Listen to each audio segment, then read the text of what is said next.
file. So we put this person in seconds. Thank you so much.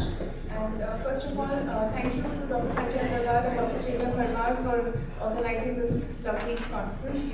And I'm really happy to be here. Can I have my slides, please? She's asking to have the slides.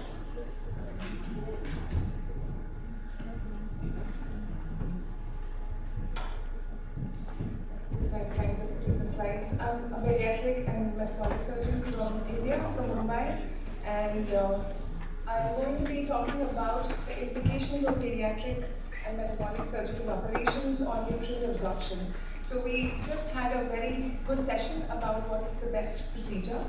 I believe that the best procedure is the one that your patient can cope up with. That is very, very important. And when we talk about outcomes, we're talking about weight loss outcomes, and we're talking about improvement or resolution of obesity-related complications. But the nutrient deficiencies are another aspect of bariatric and metabolic surgery, which as surgeons I think we should all be very aware about. So this is our hospital in Mumbai. It's called Saifi Hospital, and that's the beautiful view that we have from the operations theatre. So this is some of the work that we've done in the past. We love creating resources for our patients. I feel that they need a lot more support than just being talked about surgery. And I am very passionate about diet and nutrition post-bariatric surgery. Now, contrary to the popular belief that patients with obesity are overnourished, they actually have a lot of pre-existing nutritional deficiencies, and there are a lot of reasons for that.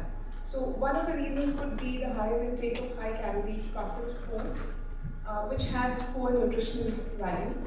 And most of the patients, I think all of you will agree, that patients who come to our clinic for surgery have been through numerous weight loss diets over months and years and years and years. And these are diets which don't actually lead to any significant weight loss, but they do land up with a lot of nutritional deficiencies because of these restricted diets. Fat and adipose tissue also leads to sequestration of fat-soluble vitamins like vitamin B, and you would see that most patients with obesity actually have a very high degree of vitamin B deficiency. Obesity is also a condition of low-grade inflammatory state, and there is increased production of inflammatory cytokines like TNF-alpha, interleukin-6, hepcidin, and so on. And we heard the first talk in the morning that because of these, there could be many other deficiencies like iron deficiency, which are already pre-existing in your patients. And of course, there could be gender differences, and we see that women in reproductive age group actually come up with a lot more iron deficiency anemia compared to men in the same age group. So, going on to the digestive process, I think this is something that we need to understand. It's very, very important to know what is absorbed where, because once we have that knowledge, we can apply it to the anatomy of our surgical procedures, and then whatever surgical procedure is being done, it is easy to predict what kind of nutritional deficiency the patient will have. So,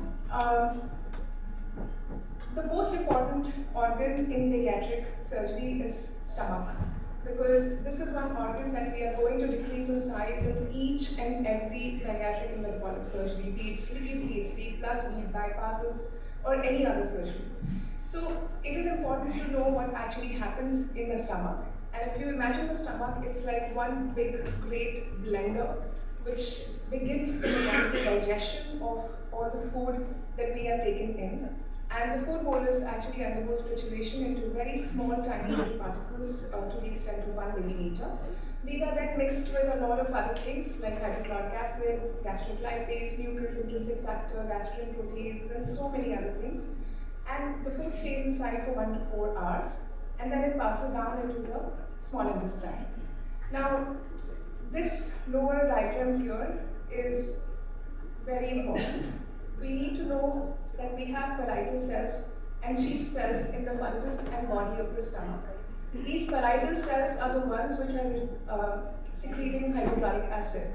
And you will see later in the presentation that this hydrochloric acid is actually important for the beginning of absorption of many micronutrients. Parietal cells also secrete intrinsic factor, which is crucial for absorption of vitamin B12. Then we have chief cells, which actually secrete pepsinogen, which are basically going to help in the digestion of protein. Now, when we take away this part of the stomach, we are removing the parietal cell mass, the majority of it, which means that we are going to be removing the hydrochloric acid, we are going to be taking away the intrinsic factor and pepsinogen. So, we can thus predict that by resecting the stomach, what kind of deficiency are we going to expect. Now, what happens in the small intestine? Now, there have been many papers we saw in the previous sessions as well that when we talk about LIBSS, it is important to understand that most of the nutrient absorption actually gets over by mid-jejunum, which is say 100 or 150 centimeters of jejunum. That is why when we are talking about taking a decision about what kind of nutrients are we going to bypass, it's important to know that most of your nutrient absorption will be over by mid-jejunum. So if you're planning to bypass more, you might be subjecting the patient to potentially higher nutritional deficiencies. So, and of course, when we talk about micronutrients, all these micronutrients, most of them get absorbed again in the mid-jejunum. Then going ahead with specific absorption of micronutrients, iron is one of the most important. It enters into the stomach and it is reduced to ferrous state. And what I have highlighted here is that we need hydrochloric acid, gastric acid, and ascorbic acid to enhance the solubility of ferrous iron. So when we do a surgery which takes away this hydrochloric acid, we might be hampering the absorption of iron to some extent. And of course it happens, the later the absorption happens in the duodenum and upper jejunum, and later it's coupled with transferrin and it goes in the circulation and is delivered to the cells of the body. Factors that affect iron absorption. So we know that ascorbic acid definitely enhances absorption. So whenever we are supplementing our patients, it's important to add ascorbic acid to the iron supplement. Vitamin B12, again, very important nutrient. Again, if you see hydrochloric acid highlighted over here, because this is the first step. Hydrochloric acid lyses the bound form of vitamin B12 in food and its attachment to the gastric R binder. So unless this step takes place, the rest of it will not happen. So later vitamin B12 binds with intrinsic factor, which is again released by the parietal cell mass, if you remember over here. So any surgery which takes away the parietal cell mass is going to hamper the vitamin B12 absorption as well. And in the end, the B12 intrinsic factor complex is absorbed in the ileum only if it is formed. If the complex is not formed, then obviously it doesn't get absorbed. Then we have folate, which is again absorbed mainly in the proximal small intestine. And it's important because folate and B12 and B6 are involved in homocysteine regulation. And if there is a deficiency of these micronutrients, then we have high homocysteine levels, which can actually lead to endothelial injury and increase the atherosclerotic risk for patients. Calcium again needs hydrochloric acid to be released from food and bind with HCl to form calcium salts. So again, hydrochloric acid is very important here, and most of it gets absorbed in duodenum and jejunum. And we know that vitamin D is important for calcium absorption, acidic pH of the stomach is important, and oxalates and phytates inhibit calcium absorption, and it may decrease with increasing age. Then we have thiamine, very important for pediatric surgery patients, because we know that patients who come with vomiting post-surgery, vomiting could be a cause or an effect of thiamine deficiency. And thiamine is something which we don't store in our body in very large quantities, so we can get depleted very fast. And for clinical perspective, it's okay to empirically administer thiamine if you have a patient with vomiting after bariatric surgery.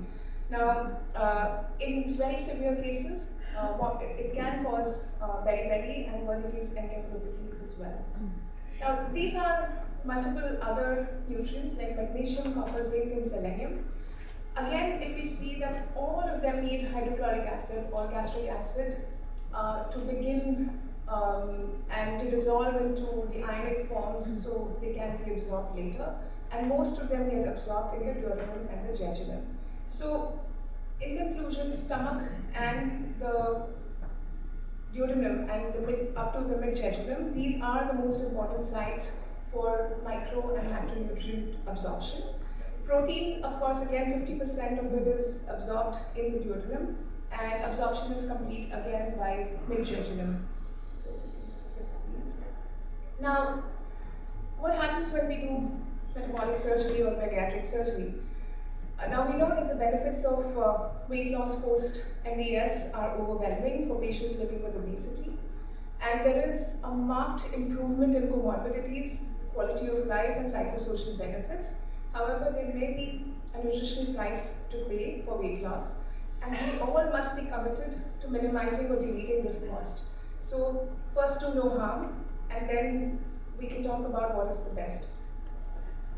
So these are the various causes for nutritional deficiencies post-bariatric surgery.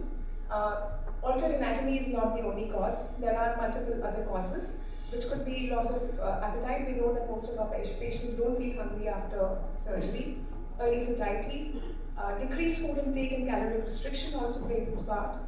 Many patients actually develop food intolerances and aversions. Sometimes they can have vomiting or diarrhea. There could be GI bacterial overgrowth, which can also lead to deficiencies. And you could have surgical complications like marginal ulcers, which could add to iron deficiency anemia. So I think, just to revise, we know that any procedure which leads to reduction in stomach size, which is all our procedures, will take away the parietal cell mass. So we are reducing the hydrochloric acid.